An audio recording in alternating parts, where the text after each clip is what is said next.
আসসালামু আলাইকুম।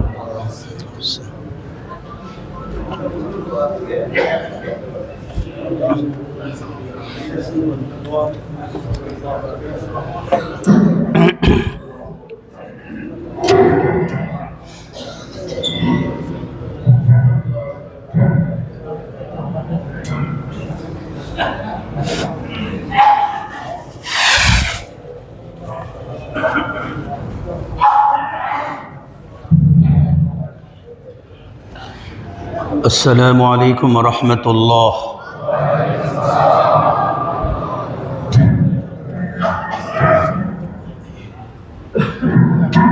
مكنا.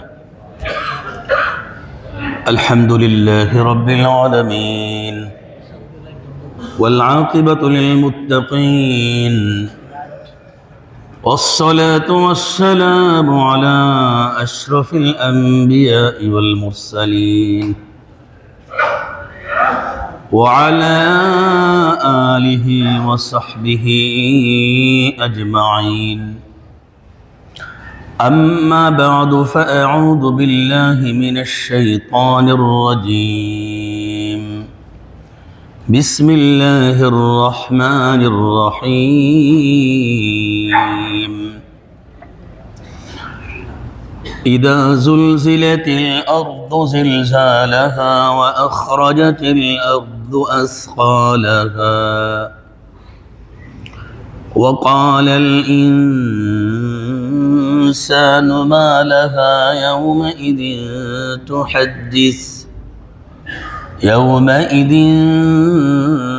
تحدث أخبارها بأن ربك أوحى لها يومئذ يصدر الناس أشتاتا ليروا أعمالهم فمن يعمل مثقال ذرة خيرا يره ومن يعمل مثقال ذرة شرا يره. وقال النبي صلى الله عليه وسلم إذا اتخذ الفيء دولا والأمانة مغنما والزكاة مغرما وتعلم لغير الدين وأطاع الرجل امرأته وعق أمه وأدنى صديقه وأقصى أباه وظهرت الأصوات في المساجد وشربت الخمور إلى آخر الحديث. صدق الله مولانا العظيم وصدق رسوله النبي الكريم ونحن على ذلك لمن الشاهدين والشاكرين والذاكرين والحمد لله رب العالمين.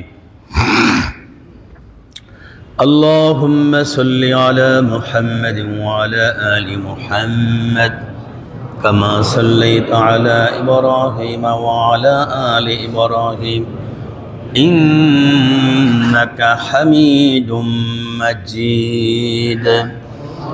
اللهم بارك على محمد وعلى آل محمد كما باركت على إبراهيم وعلى آل إبراهيم إنك حميد مجيد. الحمد لله. আল্লাহ পাকের দরবারে অসংখ্য অগণিত শুকর আদায় করছি। আমরা আজকে আল্লাহ পাকের তৌফিকে হায়াত নিয়ে আল্লাহ পাকের ঘর পর্যন্ত আসতে পেরেছি। এটা পৃথিবীর কোনো শক্তি আজকের এই ভূমিকম্প রুখাতে পারবে দেখান।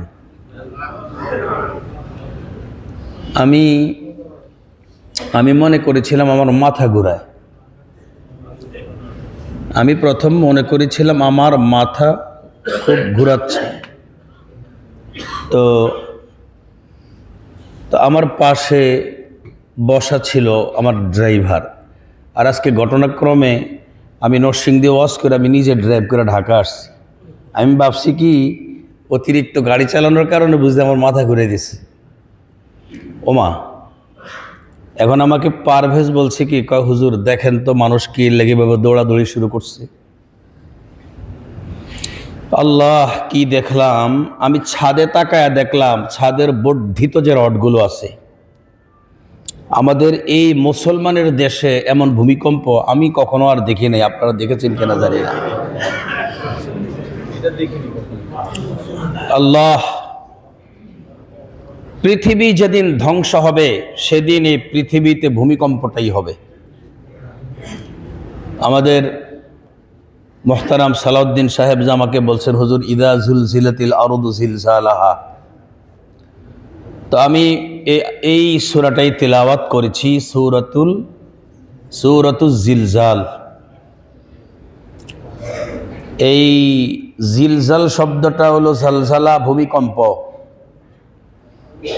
সবগুলো বিপদ একরকম, এক পাল্লা, আর ভূমিকম্পের বিপদটা ব্যতিক্রম। আজকে আমরা দেখতে পাচ্ছি ভূমিকম্প হওয়ার কারণে যে বড় বিল্ডিংগুলো একটু ফাটতেছে, তাই না? তো আল্লাহ তাআলার ভূমিকম্প যেটার দ্বারা পৃথিবী শেষ হবে, ওটার দ্বারা জমিন ফেটে চৌচির হবে। আর এই জমিনের নিচে কত পরিমাণে স্বর্ণ, রূপা, রেডিয়াম, অনেক খনিজ সম্পদ ওই ভূমিকম্পে মানুষের সামনে থাকবে। আচ্ছা বলুন তো দেখি, আজকের এই মুহূর্তে যদি কাহারো সামনে গুনাহ থেকে থাকে, তিনি কি গুনাহ উপভোগ করছেন না গুনার ভাল লাগে নাই? গুনাহ তো খুব মজার জিনিস। গুনাহ মজা না? অবশ্যই মজা। আল্লাহ পাকের রাসূল সাল্লাল্লাহু আলাইহি ওয়াসাল্লাম বলেন, হুজিবাতিন নারু বিশ-শাহাওয়াত ওয়া হুজিবাতিল জান্নাতু বিল মাকারিহ। দুনিয়ার জগতে তোমরা থাইকা দেখবা যে সমস্ত কাজগুলো খুব মজা, এই কাজগুলোর ভিতরে হলো জাহান্নাম। আর যে কাজগুলো সাজা, ওই কাজগুলোর ভিতরে হলো জান্নাত। এই একটা হাদিস থেকে আমরা বুঝি গুনাহ খুব মজা, ইবাদত খুব সাজা। ইবাদত করা খুব কঠিন, খুব কষ্ট। এই করো, সেই করো, এমনে চলো, অমনে চলো, এইভাবে চলা যাবে না, ওইভাবে চলা যাবে না। কারণটা কি? কারণটা হলো এর ভিতরে রয়েছে জান্নাত। বলছেন কে? রাসূল পাক সাল্লাল্লাহু আলাইহি ওয়াসাল্লাম। আর কি বলছেন? হুজিবাতিন নারু বিশ-শাহাওয়াত। যে জিনিসগুলো খুব ভাল লাগে, চাইতেও ভাল লাগে, ধরতেও ভাল লাগে, সব কিছুই ভাল লাগে, আল্লাহ রাসূল বলেন সেগুলোর ভিতরে হলো জাহান্নাম। তার মানে আল্লাহ তাআলা জান্নাতের জাহান্নাম বানানোর পরে হযরতে জিবরিলকে ডাইকা কয়, জিবরিল, আমি আল্লাহ কেমন জান্নাত বানালাম আর কেমন জাহান্নাম বানালাম তুমি একটু পর্যবেক্ষণ করো। হযরতে জিবরিল জান্নাত দেখলেন এবং জাহান্নাম দেখলেন। দেখার পরে এবার আল্লাহ তাআলাকে ডাইকা কয়, আল্লাহ তাআলা, আপনার এই বান্দাদের জন্য জাহান্নাম বানানোর কোনো তো প্রয়োজন নাই। যে জান্নাত আপনি বানাইছেন, এই জান্নাত এমন লোভনীয় আর শোভনীয়, আপনার বান্দারা এই জান্নাতের জন্য পাগল হয়ে কোনো গুনাহ তো করবেই না। আল্লাহ কা, আমি বুঝি, তুমি তা বোঝো না। এবার জিবরিল, তুমি এই বর্ডারটা লাগাও, এই গিলাপটা পরাও জান্নাতের, আর এই গিলাপটা পরাও জাহান্নাম রে। এত সুন্দর একটা গিলাপ আল্লাহ তাআলা দান করলেন, আর বললেন এই সুন্দর গিলাপটা জাহান্নামের উপরে পেঁচাইয়া দাও। আর একেবারে বিকর্ষণ একটা গিলাপ, যা দেখতে ভালো লাগে না। আল্লাহ কয়, জিবরিল, এই গিলাপটা দিয়া তুমি জান্নাতটা ময়া দাও, এটার ভিতরে কত মধু আছে আমার বান্দারা যেন বুঝতে না পারে। আবার এই জাহান্নামের বাহিরের এই আবরণটা, এই গিলাপটা এত সুন্দর, এটার ভেতরে যে এত কঠিন জাহান্নাম আছে আমার বান্দারা যেন বুঝতে না পারে। শুধুই মাত্র আমার হ্যাঁ আর না, আমার আদেশ আর নিষেধ, আমার রুচি আর আমার অরুচি, এই জিনিসগুলোর দিকে তাকায়া আমার যে বান্দা বিশ্বাস করবে, আমি আল্লাহ তাআলা তার জন্য জান্নাত রাখবো। আর যে বিশ্বাস করবে না, আমি আল্লাহ তাআলা তার জন্য জাহান্নাম রাখবো। তার মানে জান্নাত দেখার কোনো সুযোগ নাই। আছে সুযোগ? কথা বলেন না কেন? তবে ঈমান রাখার সুযোগ আছে। আল্লাহ কোরআনে জান্নাতের বিবরণ দান করলেন, আর আল্লাহ পাকের পয়গম্বরকে আল্লাহ তাআলা অন্য সব নবীদের উপরে অগ্রাধিকার দিয়ে দাওয়াত করে নিয়া আল্লাহ তাআলা মূল জান্নাতের সামনে দাঁড় করায় কয়, রাসূল, দুনিয়ার জগতে এই জান্নাতকে ভোগ করা, উপলব্ধি করা, বুঝে আসা কারো পক্ষে সম্ভব না। আপনি সচোখ দিয়া দেখা যান, আমি আপনার জান্নাতটা দেখা দিলাম, আর ওই জাহান্নাম, ওটা আপনি দেখা যান। আবার কোন আমলে জান্নাত পাবে লিস্টটা নিয়ে যান, কোন বদ আমলের কারণে জাহান্নাম হবে সেটাও কিন্তু নিয়ে যাবেন। এই দুই রকমের লিস্ট আপনি গিয়ে আপনার উম্মতকে জানায়া দেবেন। আপনার এই কথাকে যারা বিশ্বাস করবে, আমি আল্লাহ তাআলা তাদেরকে জাহান্নাম থেকে মাফ করে জান্নাতে ঢোকায়া দেব। আল্লাহ নিজেই বলেন যে সফল কে, ব্যর্থ কে। আল্লাহ নিজেই বলেন কে সফল। কত সফল মানুষ দুনিয়াতে আছে রে, আসল সফলটা কে? আসল সফল হলো ফামান যুহজিহা আনিন নার, ফামান যুহজিহা আনিন নার ওয়া উদখিলাল জান্নাতা ফাকাদ ফাজ। আল্লাহ, আমি যে সমস্ত বান্দাগুলোকে জাহান্নাম থেকে মুক্তি দিয়ে জান্নাতে ঢোকায়া দেওয়া হবে, ওরাই হলো প্রকৃত পক্ষে সফল। ওরাই হলো প্রকৃত পক্ষে সফল।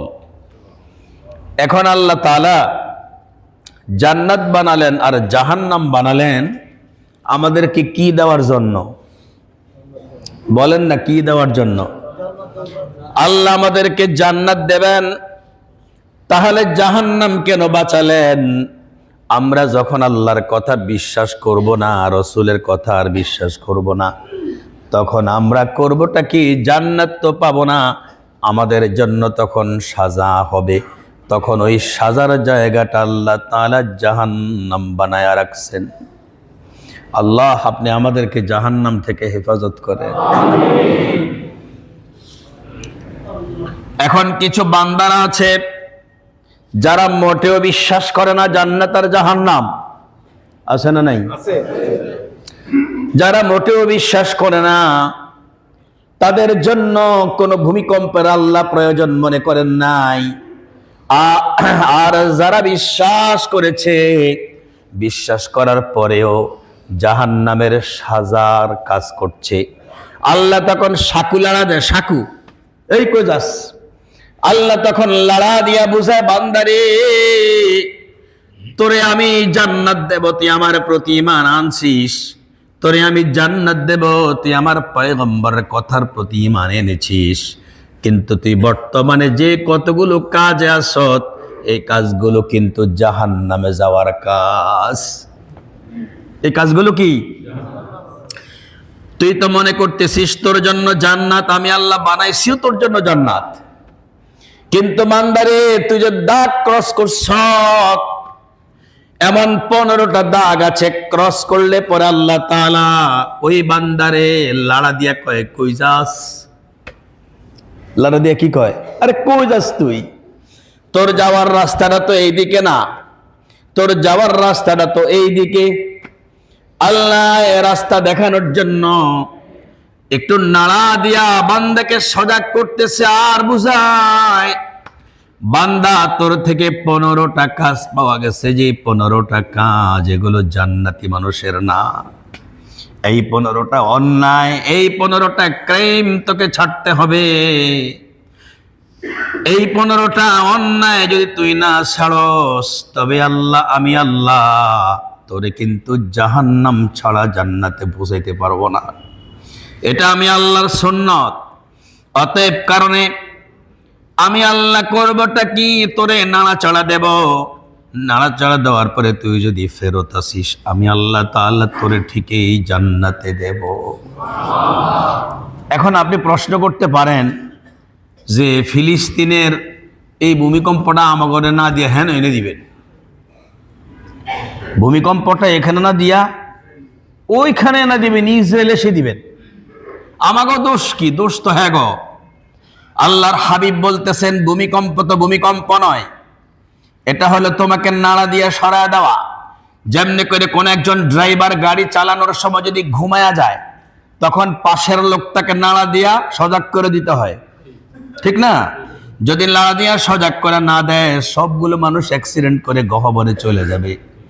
আল্লাহ তাআলাও বান্দারে ঘুম থেকে জাগ্রত করার জন্য কয়েকটা কাজ রেখে দিয়েছেন। তার মধ্যে 1 নম্বর, 2 নম্বর, 3 নম্বর, 4 নম্বর। তবে তার মধ্যে আল্লাহ তাআলা 1 নম্বরে রেখে দিয়েছেন ভূমিকম্প।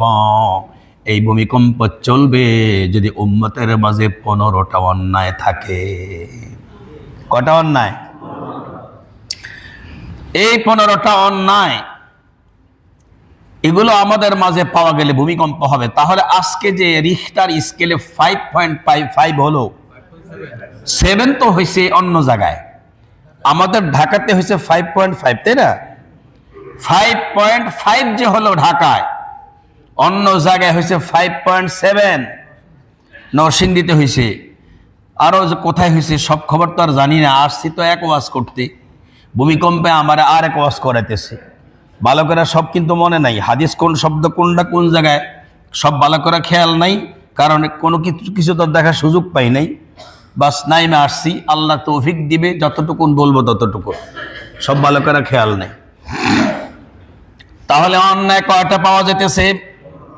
15টা অন্যায় পাওয়া গেলে ভূমিকম্প দেবেন জাহান্নামী বানানোর জন্য নাকি জান্নাতের দিকে ফেরত আনার জন্য? জোরে বলেন। তার মানে আল্লাহ তাআলা ভূমিকম্প বান্দার জন্য রেখেছেন ইউটার্ন, এবারে ঘুর। আল্লাহ নিজে বলেন ফাফিরু ইলাল্লাহ, আল্লাহ কয় তুই ইউটার্ন নে, সামনে আর যাইস না, তোর পথ কিন্তু সামনে না, তুই ইউটার্ন নিয়ে নে। সুবহানাল্লাহ। তার মানে তুই 15টা ইউটার্ন ক্রস করে ফেলছিস, তার সামনে গেলে আর পারবি না, তখন তোকে চলে যেতে হবে অন্যত্রে। এবার তুই ইউটার্ন নে, আমি আল্লাহ তাআলা তোরে ভূমিকম্প দিলাম ইউটার্ন লওয়ার জন্য। ফাফিরু ইলাল্লাহ, বান্দারে ইউটার্ন নে, অন্যদিকে যাইস না, আমি আল্লাহর দিকে আয়। আমার রুচির সাথে রুচি মিলা, আমি কি বলি আমার কথাগুলো নে, আমার হাবিব কি বলে সেই কথাগুলো নে। এগুলো যদি তুই নিতে পারিস, আমি আল্লাহ তাআলা এই ভূমিকম্প দিয়ে তোরে কিন্তু জান্নাতে পৌঁছাবো।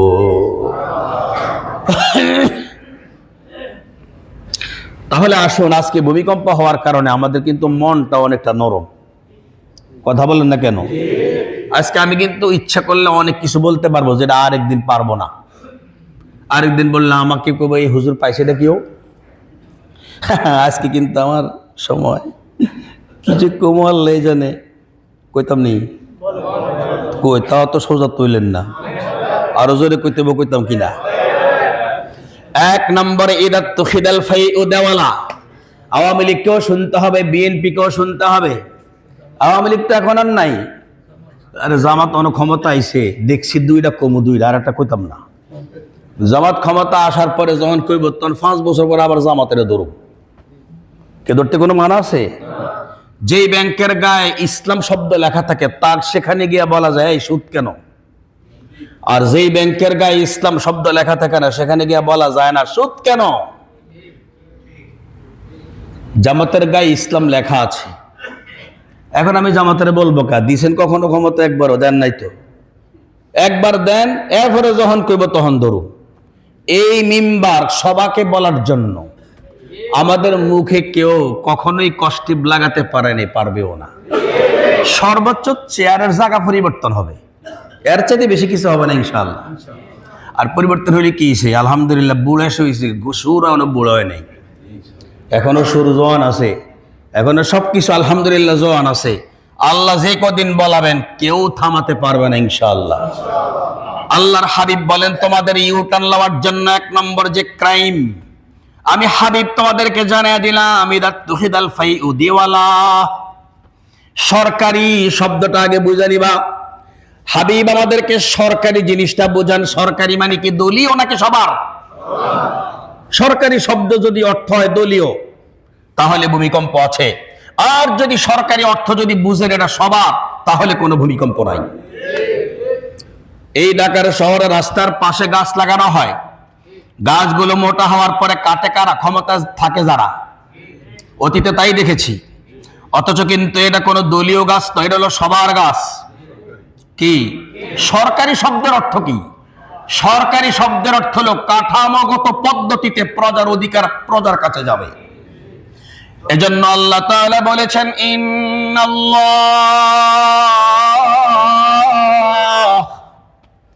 ইন্নাল্লাহা ইয়া'মুরুকুম আন তুআদ্দুল আমানাতি ইলা আহলিহা। আল্লাহ ডাইকা বলতেছেন ও বান্দা, আমি আল্লাহ তোদেরকে অর্ডার করতেছি পাওনাদারের পাওনা তার ঘরে পৌঁছাইয়া দে। পাওনাদারের পাওনা প্রত্যেকের ঘরে পৌঁছাইয়া দে। অন্যের ঘরের খাবার, অন্যের ঘরের পণ্য তুই দলীয় হওয়ার কারণে তোর ঘরে পাওয়া যায়, পাওয়া যায় না? কথা বলেন। এজন্য এই সব কিছু চলবে যতদিন, ভূমিকম্প হবে ততদিন। এগুলো যেদিন বন্ধ হবে সেদিন আর ভূমিকম্প হবে না। শুধু ভূমিকম্প নয়, আল্লাহ প্রথম দিবেন ভূমিকম্প, তার দিবেন আর বাতাসে আগুন, রিহান হামরা, রিহান হামরা দিবেন। আচ্ছা বলুন তো দেখি, ভূমিকম্পে ক্ষতিগ্রস্ত বিল্ডিং এ হয়, যখন বিল্ডিং মানুষ থাকে তখন মানুষ হয়, না থাকলে তো আর হয় না। কিন্তু দুই নম্বরে আল্লাহ পাকের পয়গম্বর বলেন রিহান হামরা, তুমি যেখানেই থাকো তোমার সাথে সাথে একটা জিনিস আছে, তার নাম বাতাস। কি ঠিক না? তুমি দুনিয়াতে যদি বাঁচতে হয় তোমারে বাতাস ছাড়া বাঁচার কোনো উপায় নাই। তুমি যখন যেখানে বাতাস কিন্তু সেখানে। আল্লাহ যখন দেখবেন তোমার অন্যায় থেকে তুমি ফেরত আসছো না, তখন আল্লাহ তাআলা যে কাজটা করবেন সেটা হলো বাতাসের মধ্যে আগুন দিয়ে দিবেন। বাতাসের আগুনে একবার যদি তোমার গায়ে আগুন লাগে, পৃথিবীর কোনো ফায়ার সার্ভিস তোমাকে থামাতে পারবে না। আল্লাহ পাকের পয়গম্বর বলেন এই বাতাস দেখার পরে, এমন গরম বাতাস দেখার পরে বান্দারা যদি ফেরত আসে আল্লাহ বন্ধ করে দিবেন, যদি ফেরত না আসেন আল্লাহ 3 নম্বরেরটা দিবেন, আর সেটা হলো খাসফান। আল্লাহ যে কাজটা করবেন অটোমেটিক জমিনটা নিচের দিকে চলে যাবে, একেবারে পুরো এলাকা মানুষ সহ, গাছপালা সহ, বিল্ডিং বাড়ি সহ, সব কিছু সহ কোথায় যে চলে গেছে কেউ কোনোদিন টেরে পাবে না। 1999 সালে তুরস্কে হয়েছিল, মনে আছে কিনা? কথা বলেন না কেন? 1999 সালে তুরস্কে হয়েছিল। তবে সেদিন তারা অন্যায় অপরাধ করেছিল আল্লাহর কোরআনের সঙ্গে। নর্তকেরা কোরআনের পাতা ছেড়ে ছেড়ে তারা পায়ের নিচে দিয়া নাচতেছিল, আর একজন মুসলমান সে চিৎকার করে করে দৌড়াইয়া বলতেছে এই জায়গায় আল্লাহর গজব আসবে। ঠিকই অল্পক্ষণের মধ্যে পুরো অঞ্চলটা জমিনের নিচে চলে গেছে। আল্লাহর হাবিব বলেন এই অন্যায় ওদের উপরে হয়েছে কোরআনের সঙ্গে বেয়াদবি করার কারণে। আর এই 15টা অন্যায় তোমরা যদি না ছাড়ো তাহলে 3 নম্বরে তোমাদেরকেও কিন্তু জমিনের নিচে ডাবায়া দেওয়া হবে। উপরে ভূমিকম্প হলে দৌড়ে নিচে আসেন, ঠিক না? আর যদি নিচের দিকে ডাবায় দেওয়া হয় যাবেন কোথায়? যাওয়ার তো কোনো জায়গা নাই। এই কারণে ফাতুবু ইলাল্লাহ, আজই তওবা করে আল্লাহর দিকে ফিরতে হবে। এছাড়া কিন্তু আমাদের উপায় নাই। এখন যদি এই জায়গাতে ভূমিকম্প হয়ে এই বিল্ডিংটা আমাদের উপরে পড়ে যায়, আজকে কিন্তু আমাদের সবার জীবনটা শেষ। এটা আল্লাহ পাকের এই ক্ষমতার সঙ্গে পৃথিবীর কোনো ক্ষমতা চলে না, চলে। আল্লাহর হাবিব বলেন, মানুষের উপরে যখন খসফা হবে তখনও অনেক মানুষ অন্যায় করবে, তারা এরপরও সোজা হবে না। তখন আল্লাহ তাআলা তাদেরকে আর মানুষ রাখবেন না, মাসখান, আল্লাহ ওদেরকে ভিন্ন প্রাণীতে চেহারা পরিবর্তন করে দিবেন। এই 4 রকমের অবস্থা সাজা আল্লাহ তাআলা দিবেন দুনিয়ায়, আর এদেরকে এই অবস্থায় পরকালে গেলে আল্লাহ তাআলা দিবেন জাহান্নাম। এজন্য প্রথমত দেখতে হবে আমাদের ঈমান যেন না ভাঙে। কথা বলেন, কোনোভাবে যেন আমাদের ঈমান না ভাঙে। এটা সবচেয়ে দামি জিনিস, এর চেয়ে দামি আর কোনো জিনিস নাই। ঈমানটা যে কোনো উপায়ে আমাদেরকে রাখতেই হবে, ঈমান যেন না ভাঙে। ঈমান ভঙ্গকারী যে সমস্ত কাজগুলো আছে এগুলো কিন্তু আমাদেরকে অবশ্যই ছাড়তে হবে। কি কথা বলেন? এবার আমরা 1 নম্বরে পাইলাম ইদা তুখিদাল ফাইউ দাওয়ালা, যে সমস্ত সম্পদগুলো সরকারি এগুলো যেদিন দলীয় হয়ে যাবে সেদিন আল্লাহ তাআলা করবেন কি, দুনিয়াতে এই 4 রকমের সাজা দিবেন। কখনো দিবেন ভূমিকম্প, কখনো দিবেন বাতাসে আগুন, কখনো দিবেন খসফ, কখনো জমিনকে নিচের দিকে ডাবায় দিবেন, কখনো সূরত, কখনো আকৃতি পরিবর্তন করে দিবেন। এই 4 রকমের সাজা দিবেন। তার মধ্যে 1 নম্বর অন্যায়ের নাম হলো যখন মানুষেরা দুনিয়ার জগতে তারা সরকারি সম্পদকে দলীয় মালিকানা মনে করবে। পারবেন আপনারা এইভাবে দেশ চালাতে? পারলে বসান, আর নতুবা চাওয়ার কোনো দরকার নাই। যদি এইভাবে চালাইতে পারেন যে ঠিক আল্লাহর কসম এগুলো সব সরকারি, তার মানে সব প্রজার অধিকার, সে যেই দল মন সেই দল করুক, প্রজা তো সবাই। যার এই দেশে নাগরিকত্ব আছে প্রত্যেকের জন্য সরকারি সম্পদে সমান অধিকার। কথা বলেন না কেন? এখন যদি চাকরির জায়গা হয়, আর যদি বলেন না চাকরির জায়গাতে কোটা দিব দলীয়ভাবে এত, আর যারা দল করবে না তাদেরকে দিব এত, আপনাকেও পালাইতে বাধ্য হতে হবে। প্রথম কি দফা ছিল সেই দফাটা কোথায় আসছে এখন দেখেন। আবার তো যখন ভূমিকম্পের অবস্থা যাইবে তখন কবেন হুজুর ওই শুক্রবারে তো রাজনীতির ওয়াজ করছিলেন, এটা কি লেগে করছিলেন? কথা খেয়াল করেন যে কিসে ও আচ্ছা, যাই হোক, এটা নামাজের সময়, এখন তো নামাজ এখনো শুরু হয়নি। এটা খুব ভালো করে বুঝতে হবে। আমরা প্রত্যেক শুক্রবারে কেন যেন আমাদের এই ইমামের সামনে মুসল্লি চলে যায়, এটা কারণটা কি? এটা কারণটা কি? ভিতরে পুরা জায়গা, এখন আমাদের কত জায়গা আলহামদুলিল্লাহ, কার লেগা দোতলা করা হয়েছে বলেন না? কার জন্য করা হয়েছে? এখন যদি লিফট থাকতো তাহলে দেখা যেত নিচতলা মানুষ থাকতো না, লিফটে উঠানোর লেগা সব উপরে যেত গা। কি এই যে জায়গাগুলো ইবাদতকে আল্লাহর জন্য করতে হবে। দেখেন মসজিদে আসলাম নামাজ পড়বো, কিন্তু দাঁড়াইতেছি ইমামের সামনে, তার মানেটা কি? তার মানেটা কি? তার মানে হলো এমনিই আসলাম, কারণ মরার পরে জানাজা 2টা লোক লাগবে তো। কথা বলেন। আপনি যে সমস্ত মানুষদেরকে দেখবেন ইবাদতে ওলামায়ে কেরামকে ফলো করে না, এরা নামাজে উযুও করে না। আমি এক মঞ্চে একবার দেখলাম বিনা উযুতে নামাজে দাঁড়াইছে। আমি জিজ্ঞেস করলাম আপনি কি উযু করছেন? কয় কেমনে করবো? হাই রে মানুষ রে,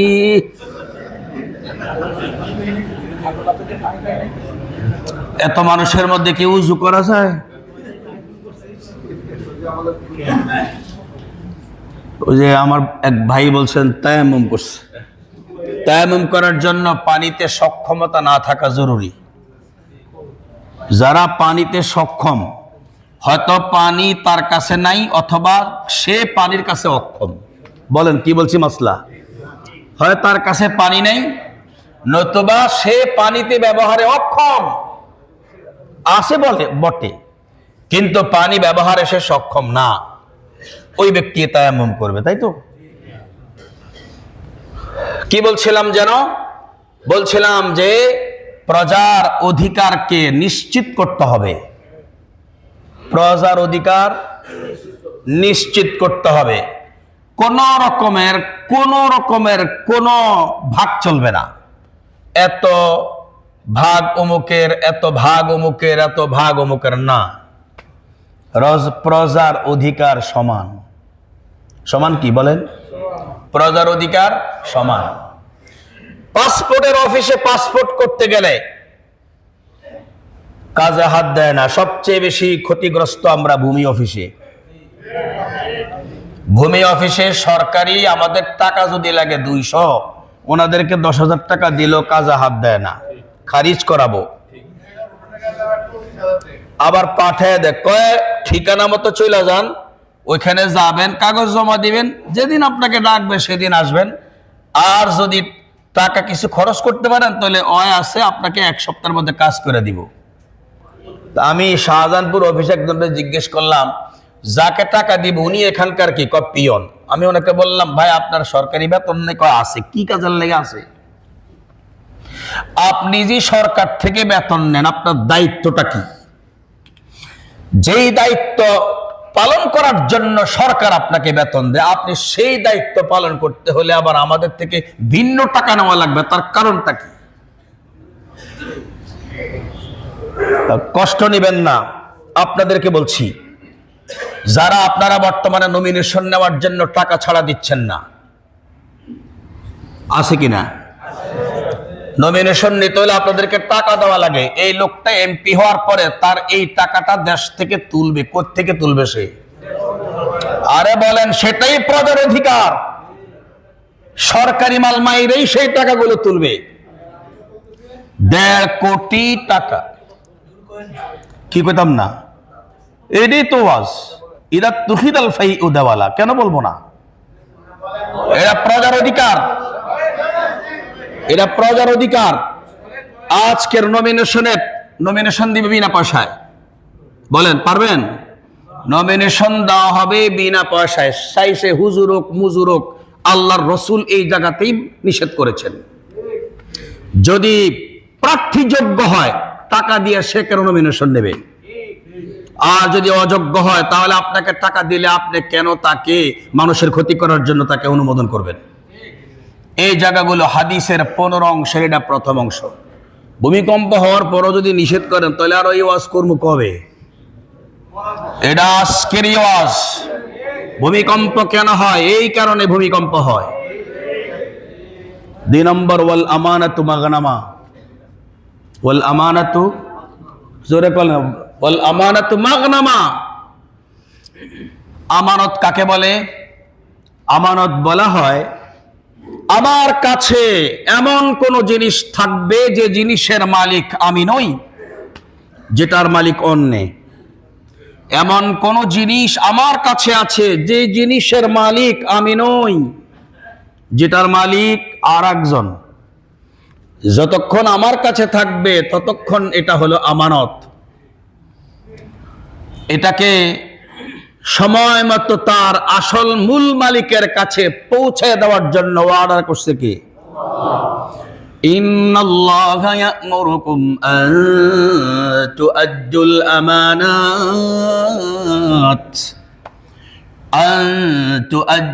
আমানাতি ইলা আহলিহা। আল্লাহ তাআলা বলেন, বান্দারে আমি তোমাদেরকে অর্ডার করছি, আল্লাহ পাক তোমাদেরকে অর্ডার করছেন তোমরা যেন মূল মালিকের কাছে তোমাদের কাছে থাকা আমানতটা পৌঁছাইয়া দাও। একটা নয়, দুইটা নয়, আমানাত শব্দটা এমন একটা বহুবচন যার মধ্যে গুণে গুণে শেষ করা যাবে না। এমন আমানত আমাদের কাছে আসে না নাই? আমাদের আঙ্গুলগুলো এটার মালিক কি আমি নাকি আল্লাহ? আল্লাহ আমাদের দান করেছেন ব্যবহার করার জন্য। আমার নখগুলো এটার মালিক আমি না আল্লাহ? আমি কোনো মার্কেট থেকে কিনেছি নাকি বানাইছি নাকি আমার আল্লাহ ফ্রিতে দান করেছেন? আল্লাহ ব্যবহার করার জন্য দান করেছেন। আমার পাগুলো এগুলো কি আমি মালিক না আল্লাহ মালিক? আমার এই মাংস, আমার এই রক্ত, আমার এই চামড়া এগুলো আমি মালিক না আল্লাহ মালিক? আমার এই রক্তগুলো আমি মালিক না আল্লাহ মালিক? এই সবগুলো অঙ্গ, আমার এই চক্ষু আমি মালিক না আল্লাহ মালিক? যদি আল্লাহ মালিক হন তাহলে আল্লাহরটা আমি দান করতে কি পারি? এই কারণে পৃথিবীর কোন মানুষ যদি মরণ উত্তর চক্ষু দান করে, হয়তো নিজেরটা দান করলো না আর একজনেরটা। ফকিরের টাকা দিবেন আপনি, আমার পকেটে হাত দিছেন, আপনার টাকা না। ফকিরকে টাকা দিবেন, আমার পকেটে আপনি হাত দিছেন আল্লাহর রাস্তায় টাকা দেওয়ার জন্য। আমি মরে গেলাম, হ্যাঁ আমি যখন মরে যাব আমার চক্ষুগুলো আমি মরণোত্তর চক্ষু দান, তার মানে এটা আমি দিয়া গেলাম। পৃথিবীর মানুষ আমার চোখ দ্বারা উপভোগ করুক, তা উপকৃত হোক। এখন এই চোখ কি তোমার? কার?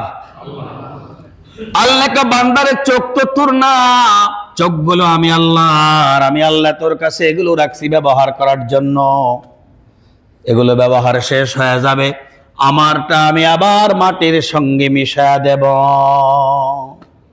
কথা ঠিক না বে ঠিক? এইভাবে অন্যান্য আরো যত অঙ্গ আছে, কিডনি, বাল্ব, তবে যে সমস্ত অঙ্গগুলো ডাবল আছে, একটা দিয়া চলা যায়, সেগুলো আরেকজনকে প্রতিস্থাপন করার অনুমোদন ফুকাহায়ে কেরাম করেন।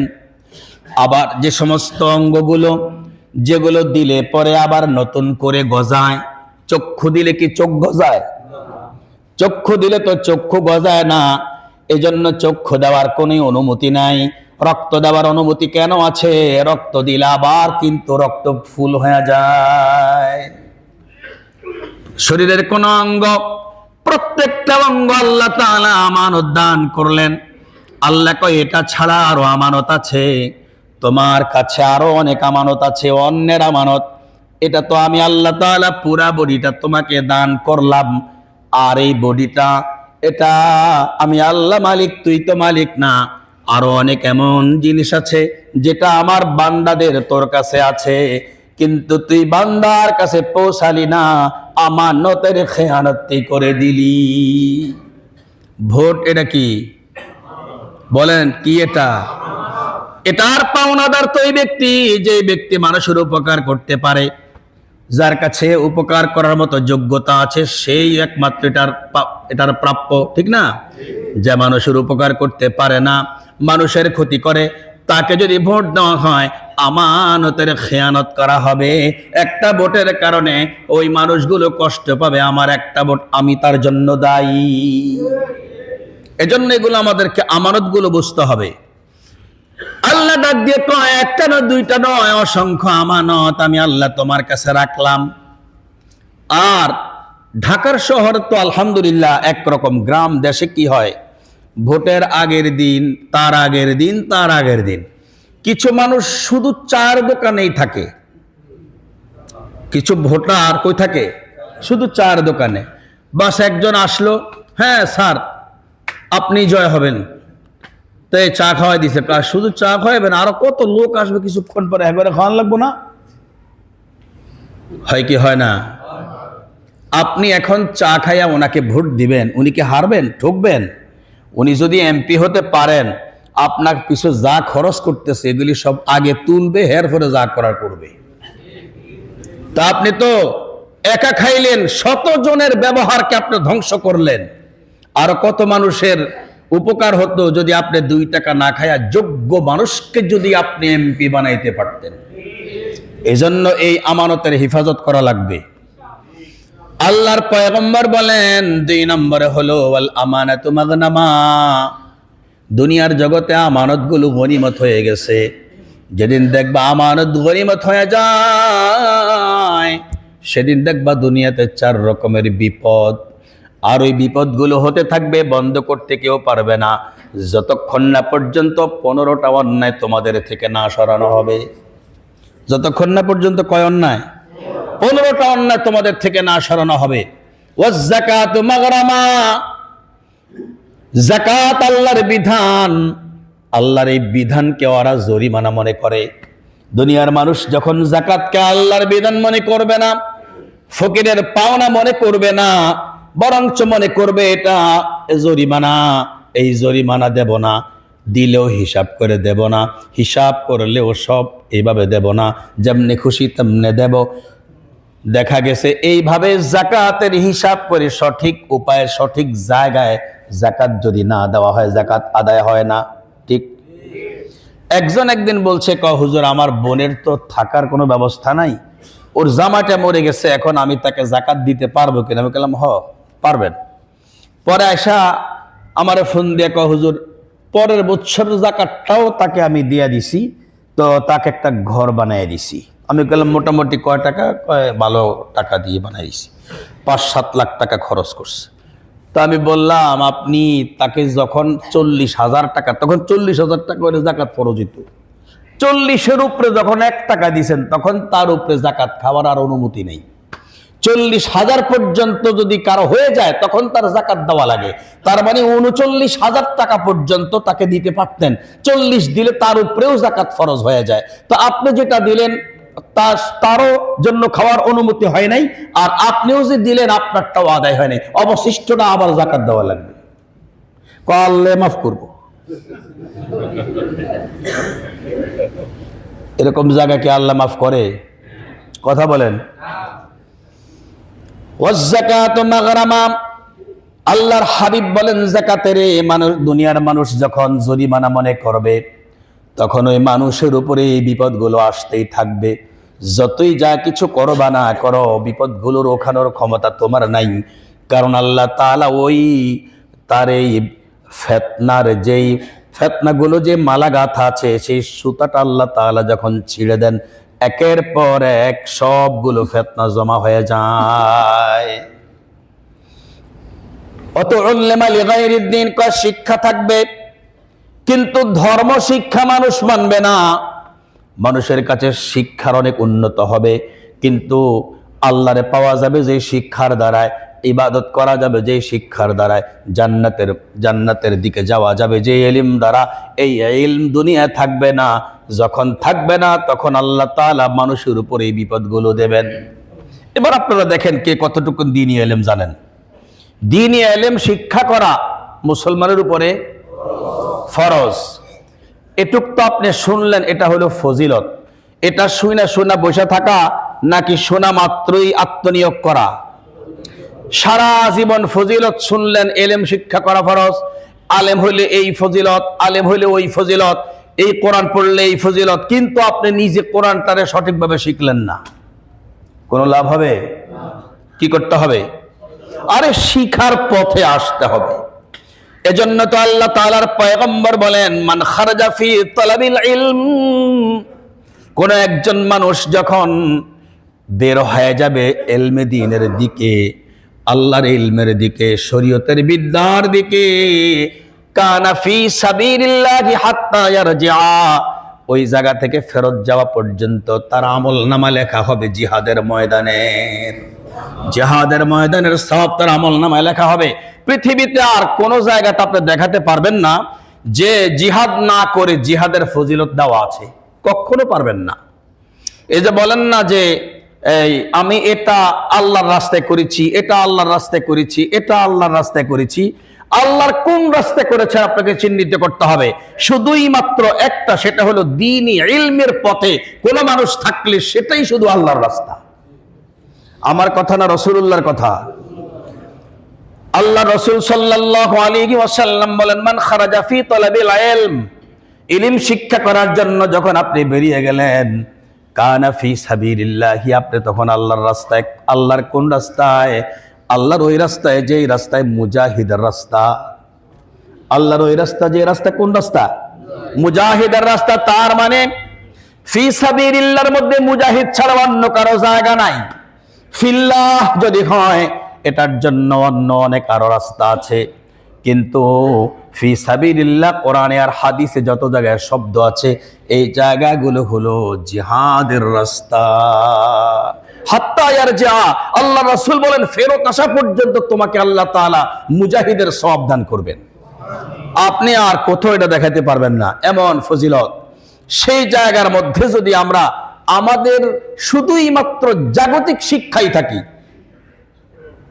শুধুমাত্র জাগতিক শিক্ষাই থাকি, তাহলে কি ফজিলত পাওয়া যাবে? জাগতিক শিক্ষার পাশাপাশি যদি আমাদের আল্লাহর বিদ্যা যদি আমরা শিখতে থাকি, তাহলে আল্লাহ আমাদেরকে এই সওয়াব, এই ফজিলতটা দান করবে। এভাবে কয়টা? 15টা অন্যায় থেকে ফেরত আসতে হবে। কয়টা বলেছি? মাত্র 3টা বলেছি।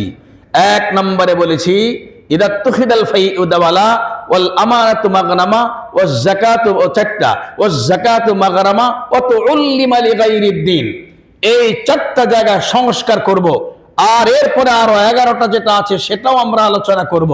আল্লাহ তৌফিক দিলে আমাদের সংস্কারের জন্যই আলোচনা। এখানে মুসলমান ছাড়া কেউ আছে? আমার এত ভয় কেন? এখানে কোরআন ছাড়া কেউ আছে? আমার এত শঙ্কা কেন? আমার এত ভয় কেন? আমার এত শঙ্কা কেন? আমি এখানে আসবো শুধু শুধরানোর জন্য। সকলেই কি প্রস্তুত আছে শুধরানোর জন্য? কে কে প্রস্তুত আছে হাত দেখাই। আল্লাহ তাআলা আমাদের তৌফিক দান করেন। ওয়া আখিরু দাওয়ানা আলহামদুলিল্লাহি রাব্বিল আলামিন। আসসালামু আলাইকুম ওয়া রাহমাতুল্লাহ।